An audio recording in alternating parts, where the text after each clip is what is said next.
Hello, John. Good Hello, Mario. evening on my end, and welcome to today's Qatar conversation. It's so wonderful to have you on on with us, and thank you for granting us audience into your beautiful world. I love your background, and I love your look also, your hair. So so great to look at. So, having said that, you're an inspiration to a lot of artists and creatives out there. And I just want to know, can you please share some highlights on how you began your creative journey as a writer and as a painter? Um, sure, yeah, I wasn't very good at drawing or painting when I was a child. My sister was much better at it than me. So within the family, there's six of us all together.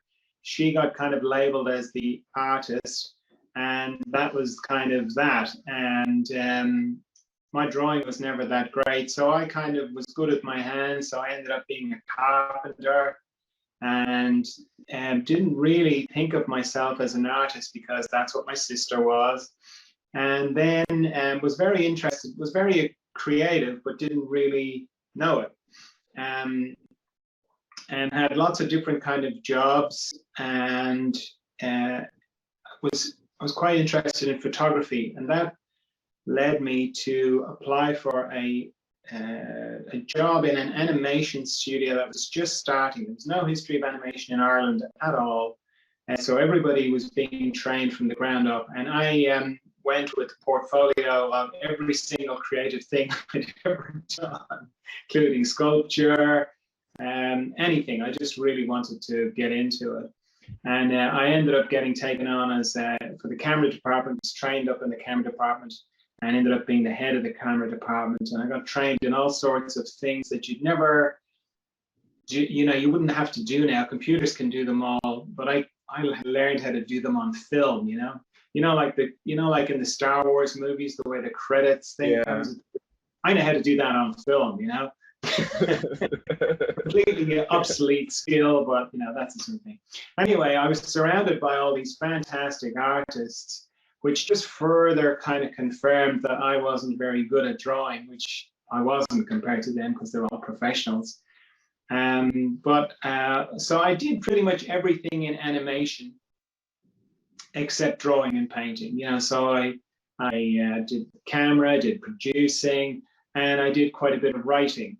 And that sort of led into writing because when I was in school, because I'm left-handed, and if you're left-handed, you know that the way we write is geared and organized for right-handed people. It's very hard to write this way when you're left-handed. So my writing was never great, and I was probably a little bit dyslexic. I'd switch around B's and D's and that kind of thing. So I didn't think I was that good of a writer either. But it turned out I wasn't too bad, and I ended up doing quite a bit of writing for animation. And then the animation industry kind of collapsed in Ireland for a while. So I ended up having exhibitions of my photography, which kind of included some of my writing as well. And then I became a therapist for a long time, and I taught craniosacral therapy, and I wrote a lot of books. I wrote 4 books. So I only kind of circled back to art, not really until I was sort of in my late 40s. I just kind of got sick of this voice in my head that was saying I'm not that good at drawing. I thought, what, I'm just going to learn. So I walked into a college that focused on classical training. I didn't know it at the time, but I just walked into a very good, for me, way of drawing. They taught kind of classical academic drawing, bark plates, very old school, perfect for me. And I sort of went from there, and from there I went into painting, and so that's kind of where I am. Wow, awesome, John. So your first painting, can you tell us what inspired your first painting? What was inspiration? What was it, and what was it about? Well, there is they go back, but the most recent kind of ones came from a dream. I'd moved to the country with my wife from the city, and it's a small town, and we were go in and out and do our grocery shopping, the usual sort of things to do. And this dream, we were doing one of those really ordinary kind of things, except when we got into town, everybody had these huge butterfly wings. Wow. And it was so strange. I was kind of elbowing my wife, going, "That's weird, isn't it?" Just very strange. But no, we were the only people who thought it was odd. Everyone else just was going around as if it was the most normal thing in the world. And these weren't like fairy wings. These were big, substantial kind of wings. Like if somebody kind of wanted to hit you with their wing, it would have hurt. But by the end of the dream, Maggie, my wife, and I, we just thought, yeah, we didn't even think it was unusual anymore. So when I woke up, that was such an unusual image that I thought, yeah, I think I'd like to paint that. So I ended up doing 6 paintings that were all kind of in that series. And they all was like local kind of farmers, and they had these big butterfly wings behind them. The series was called What the Eye Can't See, but the Heart Senses. Wow. That's so awesome. We are grateful to have you on board this special issue with the team Great, a celebration of inspiring men in the creative industry. Also to mark the 2022 International Men's Day. Understand the growing need to build a culture where men can express emotions like shedding tears without the fear of being looked down upon. We need to create spaces where men can be their most vulnerable selves and friends without the fear of being seen as being a weakling. So do you have any personal experience to this? Can you also share any quick tips that could help to normalize mental health related issues for both men and women? Well, I still work with people. I have like quite a few different hats that I wear, and one of the hats is my work with Further Emergence, where I work with people all around the world on issues more to do with consciousness, but it does go into mental health as well, because it does affect it.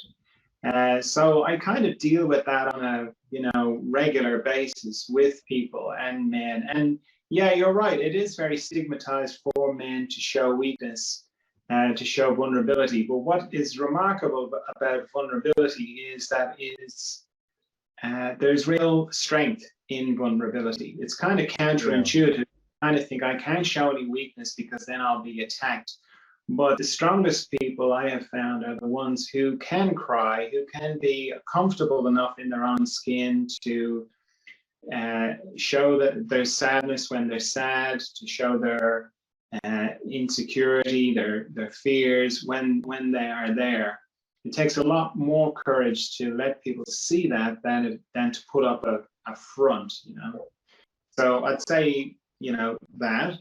Then there really are no quick tips for mental health. It's something that's very individual to each person, and it's something that we all have to navigate ourselves. But it seems that what is universally helpful with mental health issues is talking.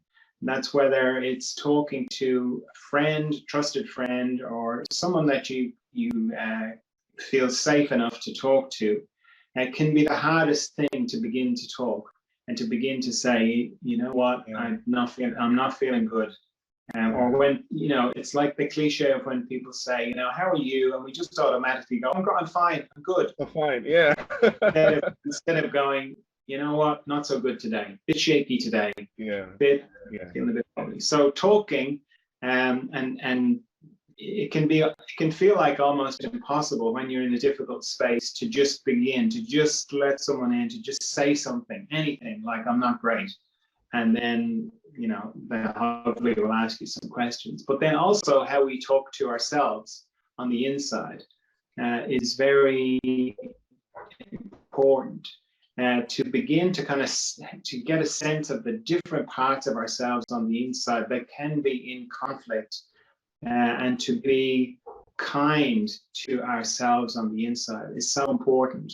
because often the turmoil inside is usually, often can be, some part of us that is in pain, and usually it's some part of us that had the pain happen when we were kids. So it's like we've got these kids inside that are running around in pain, and when it gets too much, they take over and they start working the controls and they take us over. Whereas if we can start talking with those and have a dialogue and let go of this idea that there's one central person on the inside, like there's that kind of idea, often it feels much more like there's lots of different people on the inside and it's just who's got the microphone at the time, Right. So we let go of that and begin to talk to those kid parts of us, get them to talk to us, get them to trust us enough so they don't take over, they don't start working the controls, and we find ourselves at the fridge at 2 a.m, or we find ourselves at the whiskey bottle, or we find ourselves doing whatever that's not going to help us, instead that they can come to us first. That can go a long way. And because what we kind of are doing there is we're parenting, we're filling the gaps, we're parenting those kid parts of us. So talking to other people if you can, and then how you talk to yourself, and sort of having compassion for all these hurt parts that you might have inside. And the other thing that's very helpful is meditation. Meditation is very helpful for mental health. It's hard to do if you're having a difficult day. I'm not saying, oh, you need to meditate, but as a way of minimizing the difficult days, meditation is very good. And I've got lots of meditation videos on the Further Emergence YouTube channel where you can meditate along with me, and there's a bit of instruction if you're new to it, if you've never heard of it. But yeah, meditation is another one that's very good as a kind of way of, it's like going to the gym for your mind, for your mental health. Yeah. Thank you so much, John. So I'd like to ask, have you had any experience where you've lost something precious to you or that's made you cry? And how did art play a role in helping you in that phase of your life? Have you had an experience where you lost something special, or you had a challenge and it hurt you deeply and you cried something? Well, I have a daughter who I was separated from for a long time, and I found that very painful, extremely painful. It's probably the hardest thing I've ever had to deal with in my life. And I cried deep, deep tears for that many times. And in the beginning, like when we were first separated, it would just, like all grief, it would just happen at the most inappropriate times. It would just come and hit you like a wave. I can remember being in the cinema one time, and it just, whatever it was that was on the screen just triggered it, and I was just sobbing uncontrollably. And I think it was a kid's movie. I don't think it wasn't the sort of movie, and it wasn't at the point where, I'm sure people were going, why is that man? What's wrong? Why is he so upset? So yeah, I've had that a lot. I think writing has helped me with that kind of thing, particularly journaling, which isn't really writing for publication, but the way I write, and all my books are they're not fiction. So I think journaling really helped me with that. And then that practice of journaling would have informed how I wrote my books. Oh, wow, that's very deep. Thank you for sharing. So how was growing up like for you? The environment you grew up in, what experiences that formed your interests? Well, I grew up on the north side of Dublin. And I say the north side because in Dublin, the north side is the rough side and the south side is the kind of posh side. And so yeah, rough, working class, concrete jungle, no nature, and traumatic. These are the kind of words I'd use to describe my childhood. Okay. All right. So what inspired you to begin your heART podcasts, which is very awesome, by the way. And what do you consider most fulfilling so far in your journey of impact? Well, I started the podcast to accompany a book I'd written at the time, which is called Maya Noise. And I got to the end of the book was published, everything was great, and then I thought, yeah, I think I could start a podcast to go with this. Just there's a couple of things I think I could talk a bit more about that would lend themselves to a podcast. So there were video at the beginning. So the first 12 episodes were just me talking to the camera in different places, and more like a vlog. What would be a vlog now? But back then, it wasn't really. This was in 2013, and the website that I had was a WordPress website. And when you make a WordPress website, it kind of asks you for a subtitle. So I kind of went, okay, and so I put "gently does it" in. I thought John Dalton gently does it. Oh yeah, that sounds good. Oh, yeah, that sounds great. Let's do that. So when I started the podcast, it just propagated into that. So that was the name of the podcast. And so I did that. I had the first 12 episodes and said everything I wanted to say. And okay, that's fine. And I was painting at the time, and it was in my studio. I was listening to a lot of podcasts, and the ones I particularly liked were the ones with interviews. And I thought, yeah, that's nice. I've kind of said everything I need to do, but maybe I could chat with people. And when I initially started, I thought, well, I'll chat with people who are interested in consciousness and spirituality, because that's interesting to me. Natural health, because that's another thing that I'm interested in too. And art, because I'm interested in that too. And pretty much as soon as I started doing that, the podcast took on a life of its own. And all the spiritual consciousness, mental or health, natural health, those people just were very difficult to organize. The art people, super easy. So it just took off with the art people. And not just artists, but very specifically figurative artists, which, again, that just happened very naturally, very organically. And it just pretty much took off from there, and it hasn't stopped since. I'm on episode 254 or something now. So I've chatted with like 250 artists, all figurative artists. Wow, that's fantastic. That's huge. Yeah.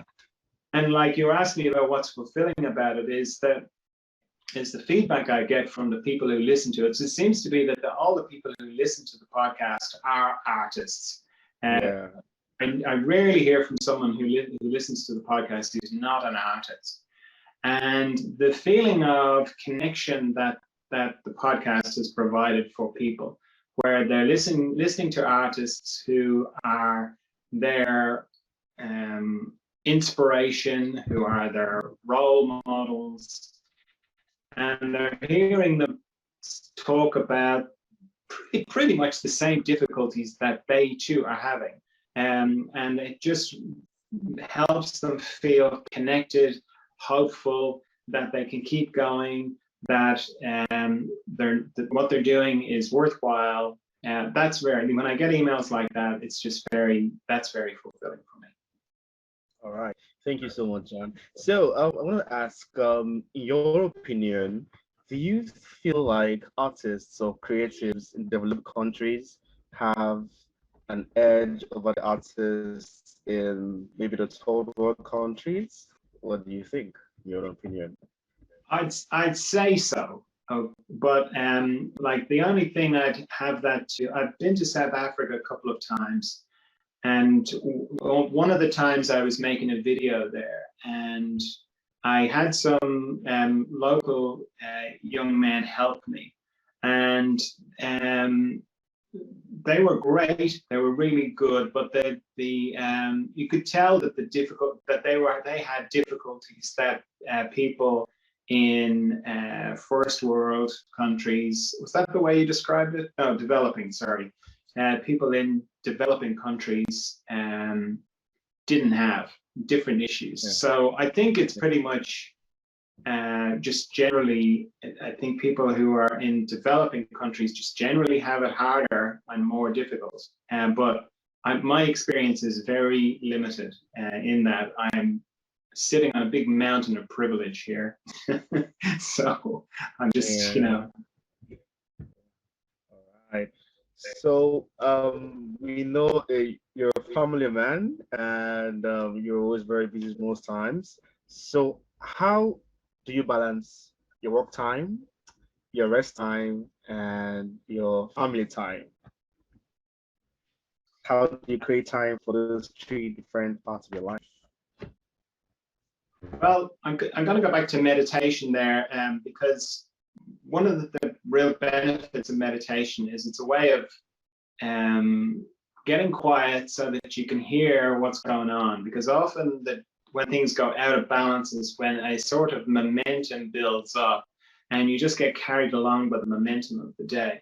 So the fact that I meditate throughout the day regularly, it puts a pause in the momentum of the day. So that's very helpful. And then in that pause, I'm being silent, and I'm not like listening for messages, but you know, even just to when I close my eyes, I immediately kind of go, wow, I'm actually really uncomfortable. I thought I was really comfortable, but I'm not. I'm really tense. I'm holding a lot of tension inside. So that helps discharge a lot of that as well. And then I do a lot of things that help to balance, because a lot of my work is quite sedentary. It's quite I'm quite still when I'm doing it.